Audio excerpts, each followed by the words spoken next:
Hello mga kawamat. In this video lesson, we will discuss applying absolute, square root, cube root, and cubic functions to model and solve real-life problems. For problem number 1, a barangay in Manila is constructing a cube-shaped emergency water tank.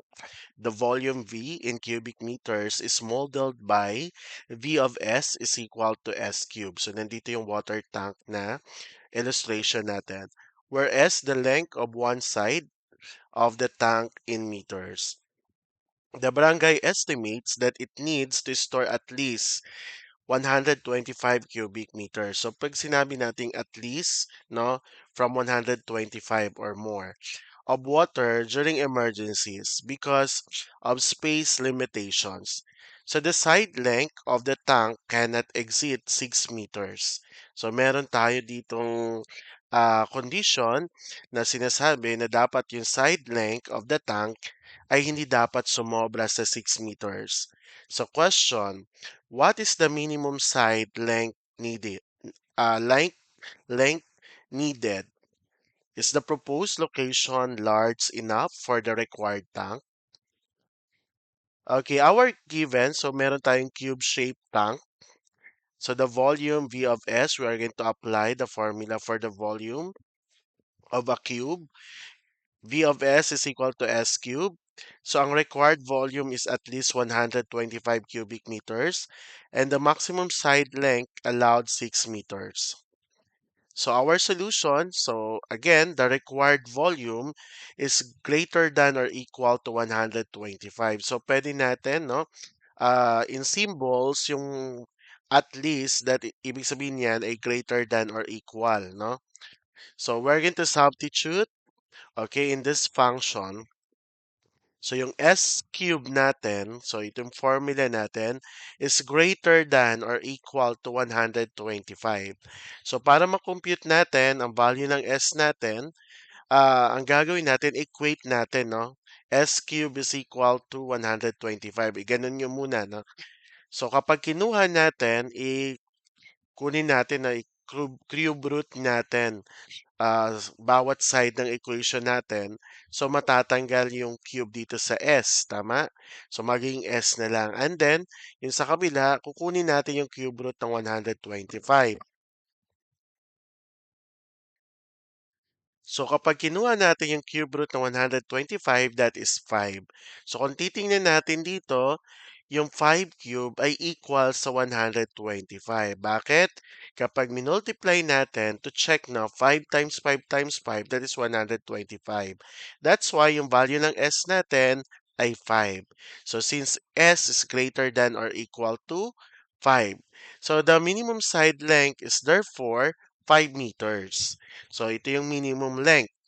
So, since ang available site allows lang the maximum side length is 6 meters. So, pasok yung 5 meters. Hindi siya sumobra doon kasi ang sabi dun sa condition sa problem, dapat hindi sumobra sa 6 meters.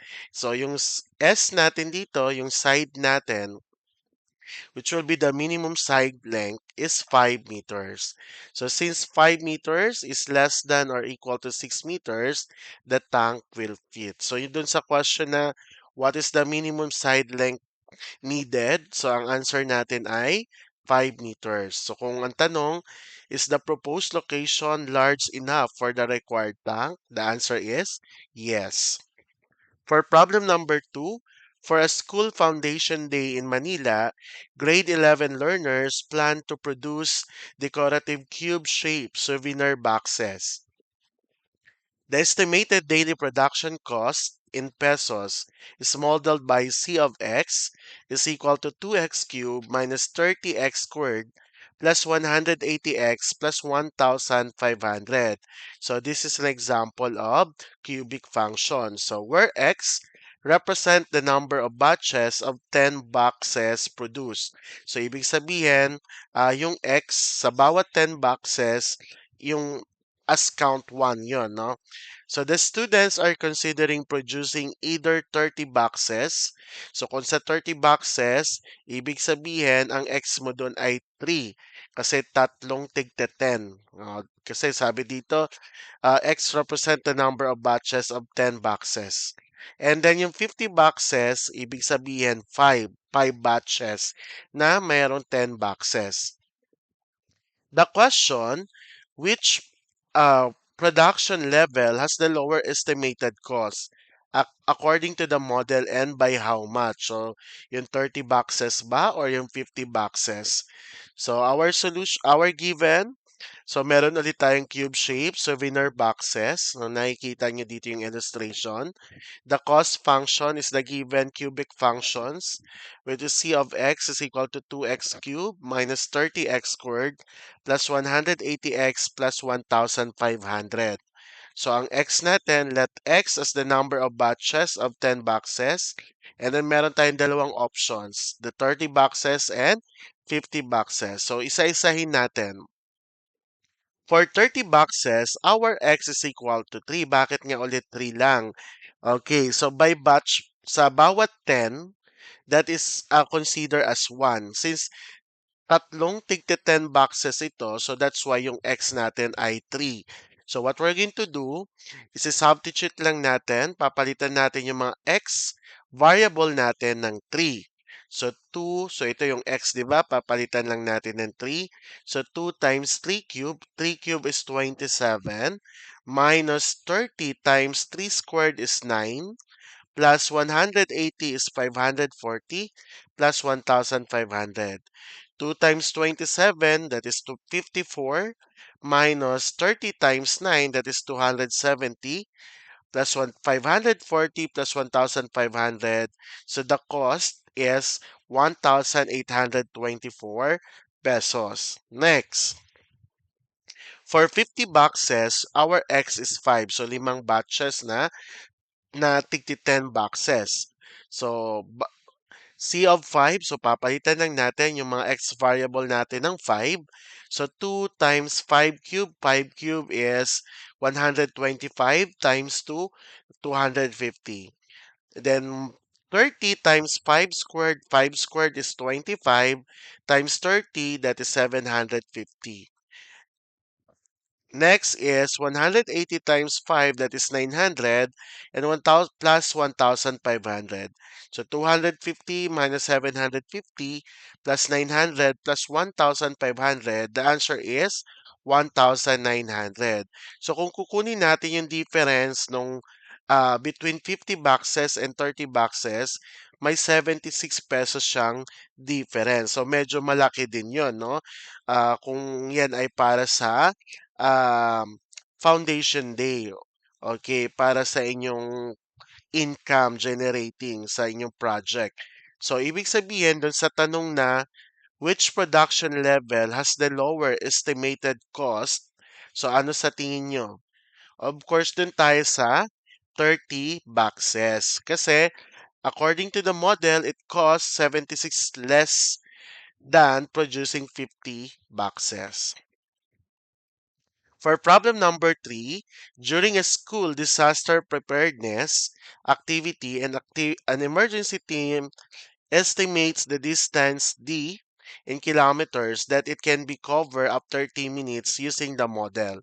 So d of t is equals 1.5 square root of t. So this is a square root functions, no?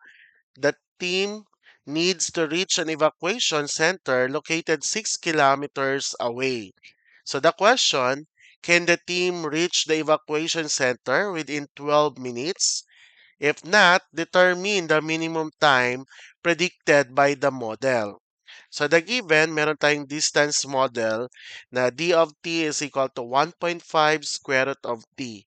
So yung d of t natin, ibig sabihin yan, distance covered. Okay, in kilometers. Yung T naman, that is in minutes or the time. So, ang evacuation center is 6 kilometers away. Then we will evaluate for the time, which is 12 minutes. Okay? So, nakalagay naman dito, no? Okay, sa question. And find the minimum time if needed. So una, kukunin muna natin yung distance after 12 minutes. Using our model functions, d of t is equal to 1.5 square root of t. So ang t natin dito is the 12 minutes. So d of 12 is equal to 1.5 square root of ang t variable natin, papalitan natin ng 12. So yung square root of 12 ay equivalent sa 3.464. If we're going to multiply to 1.5, that is equivalent to 5.20 kilometers. Since yung 5.20 kilometers ay mas mababa sa 6 kilometers, then the team cannot reach the evacuation center within 12 minutes. So, hindi nila kakayanin, no? In 12 minutes. Okay. So, determine the required time. So, ilan time ang kailangan? So, 6 is equal to, so papalitan natin ito. Okay, papalitan natin ng 6. Yeah, that will be 6 is equal to 1.5 square root of t. And then, divide both sides by 1.5. So, so matitira nilang square root of 6 divide 1.5 is 4. So, square root of no, squared natin ito, no, squared natin both side. So kapag in-squared natin ito, maiiwan na lang yung t. Dito kapag in-squared naman 16. So in-squared natin both side. So ibig sabihin, ang tanong sa tanong na, can the team reach the evacuation center? The answer is no, because the team can cover only about 5.20 kilometers in 12 minutes. So, hindi sila aabot, no? Hindi sila aabot. And then sa follow-up question, if not, determine the minimum time. So, ang kailangan nilang time is 16 minutes para ma-reach nila yung 6 kilometers. Okay? So, kailangan nila 16 minutes. Next problem. The estimated radius reached by a rotating sprinkler in a school garden is modeled by r of t is equal to square root of t, where r is measured in meters and t is in operating time in minutes. A circular vegetable garden has a radius of 7 meters. So the school wants the sprinkler to reach the edge of the garden but wants to operate it for no more than 15 minutes to conserve water. So, ito yung illustration natin ng school garden. So, the question is the 15-minute limit sufficient? Justify your answer. So, again, our given. So, ang model natin dito, ang model function natin is r of t is equal to 2 square root of t. So, yung r natin is the radius reached in meters. T is the operating time in minutes. So, the garden radius is 7 meters. So, ang required na time limit dapat no more than 15 minutes. So, ang goal natin, kailan ma-reach niya yung edge of the garden. So, first, let us evaluate no, yung 15 minutes dun sa model function natin.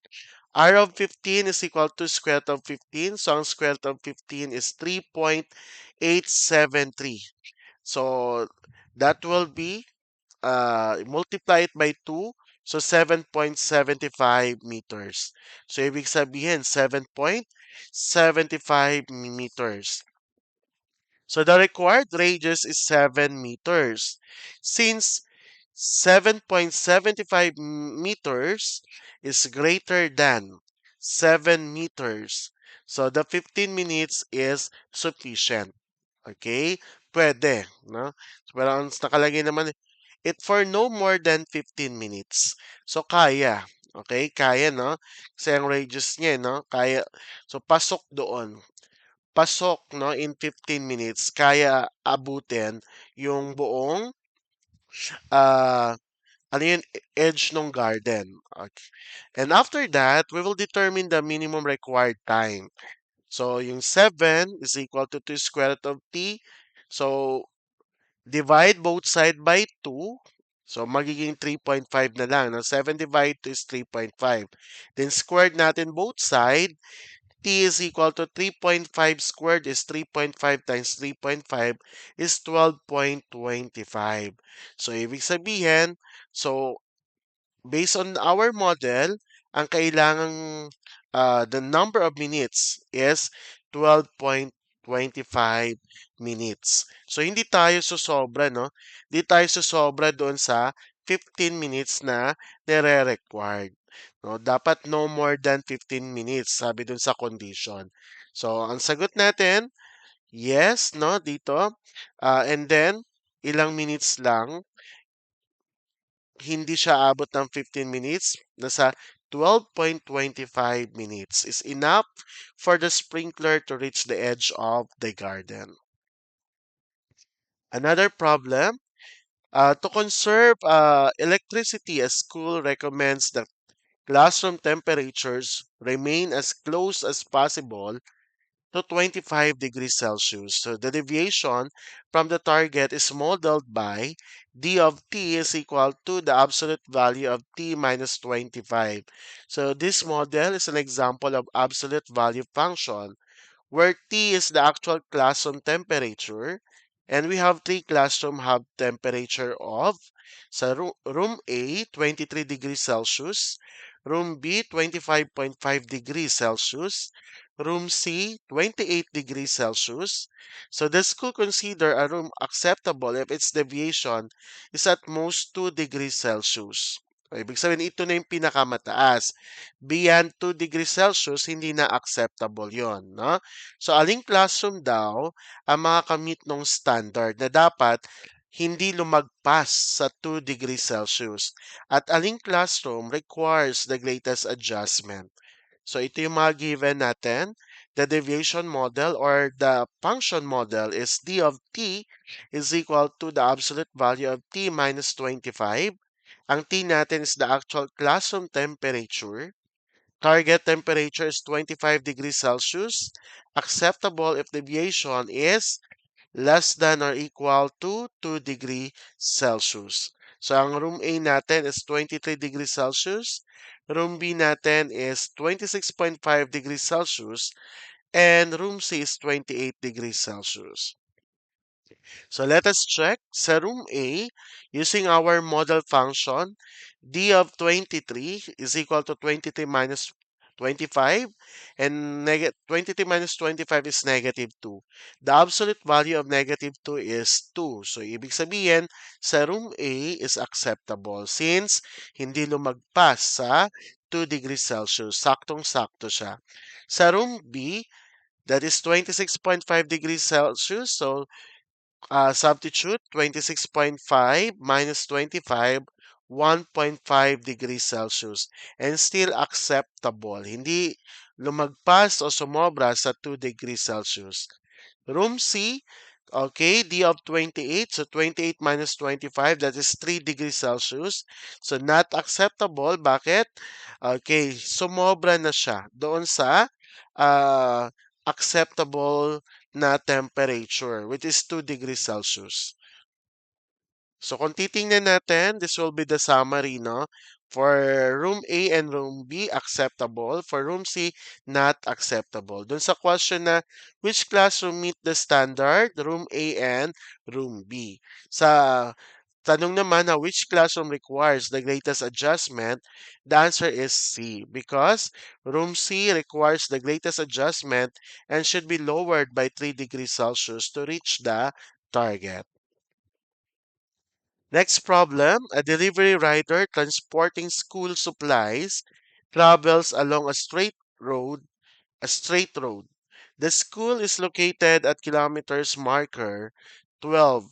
The rider's distance from the school is modeled by d of x is equal to the absolute value 12 x minus 12.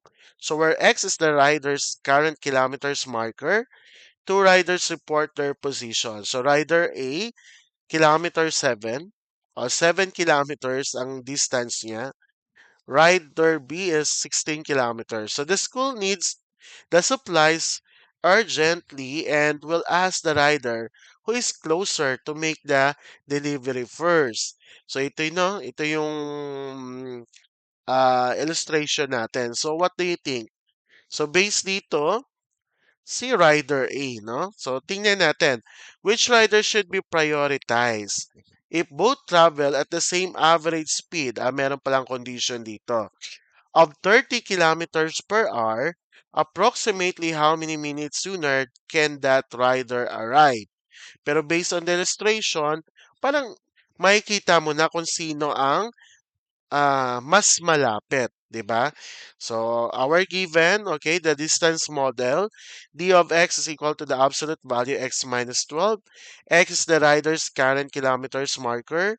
The school location, kilometer 12, or the distance, no? And then, okay, that's not, okay, by the way, 12 is not the distance pala, no? So, uh, ibig sabihin, yung from the marker ng kilometers, so si school ay nasa pang 12 kilometers. Si rider A, nandito na sa kilometer 7. Okay, si rider B, nasa kilometer 16. Okay, so may tig-apat, no? Pareho sila. Tingnan natin, we will check. So to model, no? To model the average speed. Same average speed, which is 30 kilometer per hour. So tingnan natin. So for the distance of rider A, so nasa 7 siya, no? 7 minus 12 is 5 kilometers. So the absolute value is 5. Ng negative 5 is 5 kilometers. Yung distance of rider B, 16 minus 12 is 4 kilometers. So therefore, mas malapit si rider B doon na makakarating doon sa school. Kasi ang difference 1 kilometers din. So, tingnan natin yung time difference. So, 1 over 30 hours. Okay? So, 1 over 30, kasi 30 kilometers per hour. So, 1 over 30. If we're going to convert, that is 2 minutes. No? 2 minutes ang difference. So, see, dun sa question, which rider should be prioritized? Ang sagot natin is si rider B. And then, because rider B is 4 kilometers away compared with rider A as 5 kilometers. And then, rider B can arrive approximately 2 minutes sooner, assuming equal speed. Next problem. A school wants to install a cube-shaped rainwater collection tank. The side length S in meters needed for a volume V is modeled by S of V is equal to the cube root of V. So the school estimates that it needs a tank with a capacity of 216 cubic meters. So the proposed installation area can accommodate a tank with a maximum side length of 5.5 meters. So maximum na yun, no? So the question, can the plant tank fit in the available space? If not, by how much must be the allowable side length be increased? So this will be our given. So hindi natin isa-isahin. So let us proceed for our solution. Since the required side length is 216 cubic meters, so S of 216 is equal to the cube root of 216. So ang side natin is 6 meters. Tama? So, the maximum available side length is 5.5 meters. So, ang 6 meters ay sobra-sobra na siya dun sa 5.5. So, ibig sabihin, kapag sinagutan natin yung question, can the plant tank fit in the available space? Of course, our answer is no. Bakit? Sobra yung 6 meters sa nire-required or sa maximum side length na 5.5 meters. So our answer is no. The tank requires a side length of 6 meters but only 5.5 meters is available. The allowable space must therefore be increased by at least 0.5 meter in the relevant side length dimension. Okay, next. A barangay uh, Okay, a barangay uses cube-shaped storage container for emergency supplies. The side length of a container is modeled by S of V is equal to cube root of V. So where V is volume in cubic meters, the original container has a volume of 64 cubic meters, while a proposed larger container has a volume of 125 cubic meters. So merong claims ang barangay. So sabi nila, since the volume increased by 61 cubic meters, so dapat yung side length daw must also increase by almost the same amount. Okay, nung 61 cubic meters. Okay, so tingnan natin kung tama yung claim nila. So una, from the original container na meron ng 65 cubic meters, so kapag kinuha natin yung cube root ng 64, that is 4 meters. Doon sa 125 cubic meters naman, pag kinuha natin yung cube root, that will be 5 meters.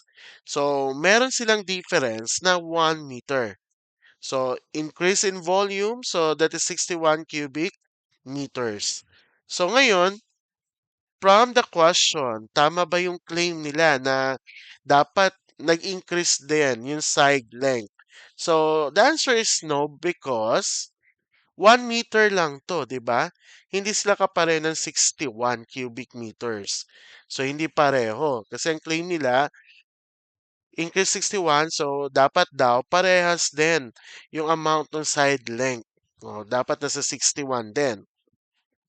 So, again, the answer is the official's claims or the barangay official claims is incorrect. So, hindi. Hindi sila pareho. So, next, dun sa question naman, no? Bakit? Bakit hindi pareho?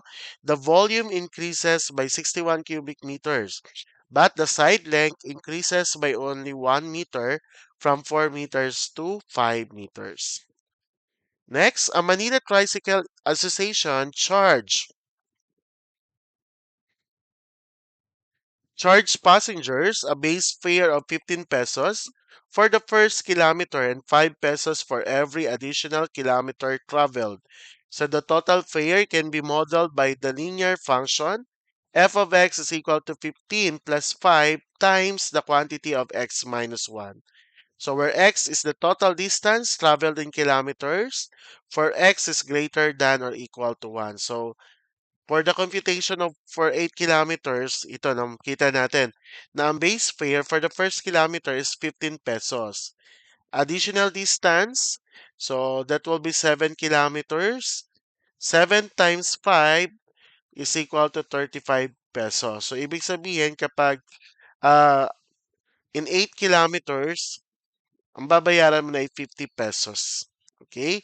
For a grade 11 student has 50 pesos for transportation, the students need to travel 8 kilometers from home at the school.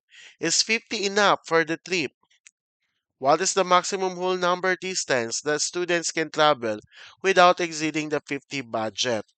So based on our given, for an 8 trip, so that is 50 pesos. Ito na, pinakita, no? Using our model, isa-substitute lang natin sa x yung 8. So, 15 plus 5 times the quantity of 8 minus 1. So, 8 minus 1 is 7. Multiply kay 5. The answer is 35. Dagdag natin yung 15, that is 50 pesos. Sa 8 kilometers na biyahe mo, kaya ang babayaran mo ay 50 pesos. Okay, so therefore 50 pesos is exactly enough for the 8 kilometers trip. So to determine the maximum distance, 15 plus 5, the quantity of x minus 1, is less than or equal to 60. 50 rather. So 15 plus, ito is, distribute natin sa loob ng parentheses. 5 times x is 5x, 5 times negative 1 is negative 5. It's less than or equal to 50. So, pagsamahin, 15 minus 5, that is 10. So, this will be 5x. And then, lipat natin 10 dito sa kabila. So, 50 minus 40, 50 minus 10 is 40. So, divide both side by 5. X is less than or equal to 8.